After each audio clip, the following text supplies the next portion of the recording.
Halo semuanya, ketemu lagi dalam bahasa Indonesia dan hari ini saya pengen jawab pertanyaan teman-teman. Ada beberapa di antara kalian yang menanyakan, saya mau menjadi aktivis lingkungan, gimana caranya? Jadi sebelum kita bahas cara menjadi aktivis lingkungan, kita harus bersama paham aktivis lingkungan itu apa. Saya sendiri sebenarnya mulai menyebut diriku sendiri sebagai aktivis lingkungan karena orang lain deskripsikan saya sebagai aktivis lingkungan. Saya juga tidak pernah berpikir ke situ. Buat saya hanya berjuang untuk menyelamatkan primata dan hutan apa yang saya bisa. Tapi sebelum 2015 kalau nggak salah, saya nggak pernah sebut diriku sebagai aktivis lingkungan. Biasa sebelumnya orang sebut saya sebagai ahli primata atau apa. Tapi sejak 2015 waktu kebakaran hebat dan buat video yang ditujukan kepada presiden itu, banyak orang mulai menyebut saya sebagai aktivis lingkungan. Jadi ya udah, saya ikutan menyebut diriku sendiri sebagai aktivis lingkungan. Jadi kita harus paham aktivis lingkungannya itu apa.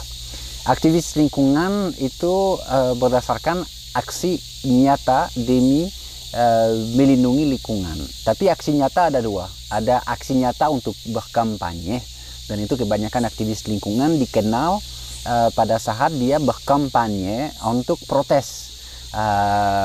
Mungkin kita semua ingat di media Greenpeace atau Sea Shepherd yang menyerang kapal yang berburu paus dan perahu kecil dan coba mengamankan mereka. Itu aksi protes mereka untuk melawan mereka yang berburu paus. Atau kita bisa sebut juga aktivis lingkungan yang sangat terkenal akhir-akhir ini, yaitu Greta Thunberg, yang dari sejak kecil daripada sekolah jadi dia mogok sekolah untuk protes tentang politikus-politikus yang tidak mengambil keputusan atau tidak membuat apa-apa untuk melawan pemanasan global. Itu membuat Greta menjadi satu ikon gerakan untuk melawan pemanasan global. Jadi itu aksi nyata untuk protes. Macam-macam aktivis lingkungan membuat protes. Ada yang telanjang di depan parlemen, ada yang yang pasang spanduk. Itu sering terjadi di Eropa tentang lingkungan, anti nukleer. Jadi itu aksi-aksi aktivis lingkungan yang dibuat artinya untuk menarik perhatian tentang satu masalah yang berkaitan dengan lingkungan, dan hanya dengan dukungan massa mereka akan bisa berbuat perubahan, karena politikus yang bertanggung jawab atas keputusan-keputusan yang penting tentang lingkungan itu akan mungkin berubah pikiran atau membuat undang-undang yang terkait lingkungan itu lebih ramah lingkungan kalau didesak ribuan hingga jutaan orang. Itu pentingnya aktivis lingkungan protes secara publik, dan biasanya dengan kegiatan yang menarik perhatian, jadi heboh untuk politikus harus mempertimbangkan itu. Tetapi ada juga aktivis lingkungan, dan saya lebih menempatkan diriku di situ, yang bergerak di lapangan untuk melindungi secara nyata hutan, laut, satwa. Jadi aktivis lingkungan tapi protesnya sedikit lebih kepada apa solusinya di lapangan, apa yang kita bisa lakukan, siapa yang kita bisa bujuk untuk kerjasama demi melindungi hutan misalnya. Jadi itu aksi nyata di lapangan untuk melindungi atau menyelamatkan apa yang masih bisa diselamatkan. Tapi otomatis melalui kegiatan nyata di lapangan itu, pesan yang kita sebarkan di sekitar kita juga besar. Jadi itulah dua bagian mungkin yang bisa disebut aktivis lingkungan. Yang pasti aktivis lingkungan yang teriak, yang di kategori yang pertama itu tadi, itu jauh lebih banyak daripada aktivis lingkungan yang kadang kurang dikenal tapi lebih banyak gerak di lapangan dengan aksi nyata untuk melindungi alam.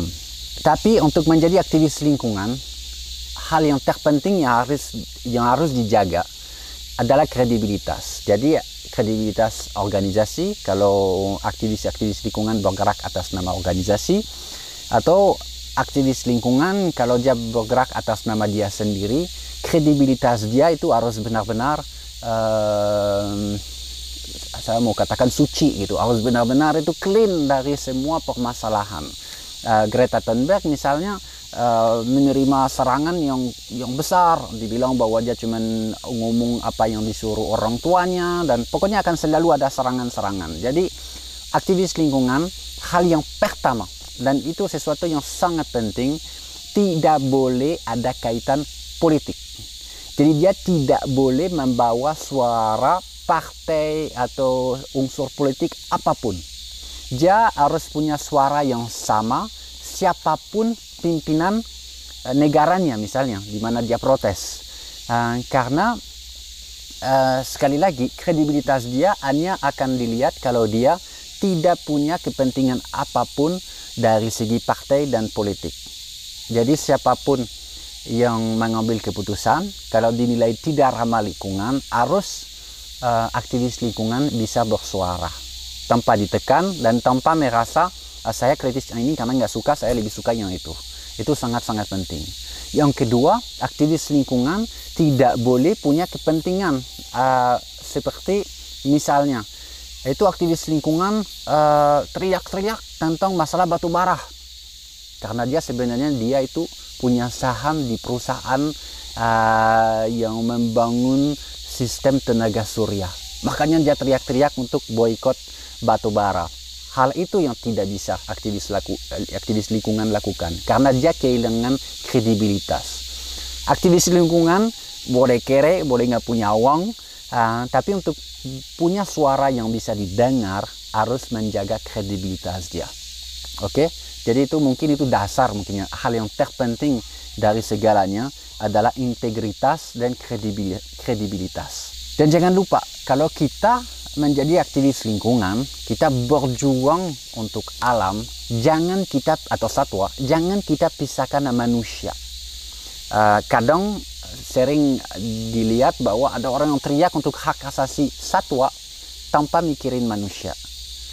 Kita tidak bisa hal seperti itu. Menjadi aktivis lingkungan harus kita menyadari bahwa manusia itu bagian dari lingkungan.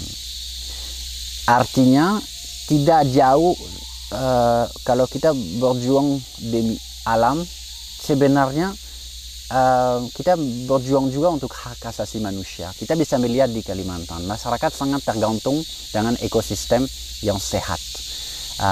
Artinya hutan yang sehat, sungainya akan menjadi sehat, sumber air dan lain sebagainya. Jadi dalam segala usaha menyelamatkan alam, satu, jangan lupa manusianya. Jadi kita harus punya pendekatan yang humanis, dan keduanya kita juga harus punya alternatif. Tidak cukup teriak.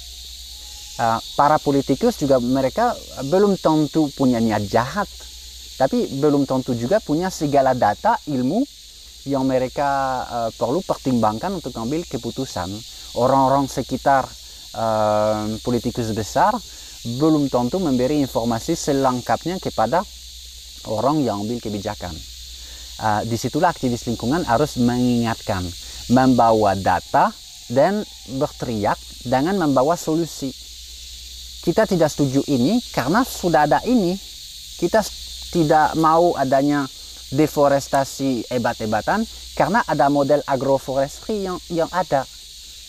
Kita memperjuangkan satu sistem yang mungkin untungnya lebih sedikit karena kita buktikan dalam jangka waktu yang panjang lebih menguntungkan.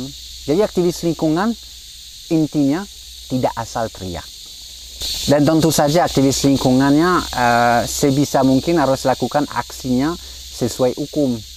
Kalau orang aktivis yang sekedar protes, mungkin dia berani-berani melanggar hukum, makanya ada yang buat aksi hebat segala itu, karena hukumannya mungkin ringan. Tetapi aktivis lingkungan yang di lapangan ingin menyelamatkan hutan atau satwa dalam jangka waktu yang panjang, jangan coba-coba. Itu harus memang sesuai hukum, karena kembali ke kredibilitas itu tadi. Teriak sebesar-besarnya, kalau Anda sudah melanggar hukum, segala pihak yang tidak setuju dengan Anda atau ingin menjatuhkan Anda, ya akan dapat alasan untuk jatuhin Anda. Jadi menjadi aktivis lingkungan, pertama tidak asal teriak, jaga kredibilitas, harus tidak punya kepentingan apapun. Dan siapapun yang menjadi leader di tempat kalian, mau jadi di negara presiden atau siapapun dia, kita harus bisa memberi saran. Posisi aktivis lingkungan sebenarnya memberi saran, masukan, tidak hanya kritis dan teriak. Kalau Anda ingin menjadi aktivis lingkungan, harus hidup dari situ. Tidak, aktivis lingkungan sebenarnya kita semua. Dengan menegaskan apa yang kita belanja, sesuatu yang kita tidak inginkan, jangan kita belanja. Kalau kita bisa boikot produk-produk yang bersifat merusak alam, itu kita punya power sebagai aktivis lingkungan, karena kita tolak kegiatan-kegiatan atau produk yang bersifat merusak alam. Aktivis lingkungan dasarnya menurut Chani, karena semua itu menurut Chani ya, bukan ilmu pasti ya, itu harus seperti itu. Jadi Chani ulangin, terpenting kredibilitas, tidak ada unsur politis, tidak ada kepentingan apapun di belakang apa yang kita perjuangkan. Thank you banget, kita ketemu lagi hari Kamis depan seperti biasa dalam bahasa Indonesia. Thank you.